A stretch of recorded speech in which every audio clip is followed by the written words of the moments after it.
আপুনি আকৌ 26ত মুখ্যমন্ত্ৰী হওক, আমাৰ ক'বলগীয়া কথা একো নাই।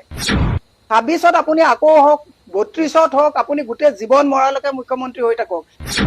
কিন্তু জুবিন গাৰ্গৰ ন্যায়ৰ ক্ষেত্ৰত ৰাজনীতি কৰি পেলাই ফুংফাং কথা কৈ পেলাই যদি আপুনি এইটো পাতল কৰিব বিচাৰিছে, অসমৰ ৰাইজে কিন্তু আপোনাক ক্ষমা নকৰিব। সেইকাৰণে মুখ্যমন্ত্ৰীক কৈছো, আপুনি যে এই লাইভত আহি কথাবিলাক যে কয়, কাগজ কলম দি লিখি ল'ব, কিমানটা মিছা কথা কৈছে, কিমানটা কণ্ট্ৰাডিক্ট হৈছে। এই মমতাজৰ কথা কৈছিলে, মই দীঘলীয়া নকৰো, মানুহৰ সময় নাই। মমতাজৰ কথা কৈছিলে যে জুবিন গাৰ্গ জীয়াই থাকোঁতে জুবিন গাৰ্গক ফাংচনলৈ মাতিবলৈ আপোনালোকৰ আৱৰি নাছিলে, মমতাজক মাতিছিলে। যোৱাকালি ফেচবুকত দিছো, মমতাজক এই গড়ৰ মানে পুৰস্কাৰ কোনে দিছিলে? মমতাজৰ লগত আপোনাৰ গোটেই সাংগো পাংগোবিলাকৰ ফটো কাৰ আছিলে?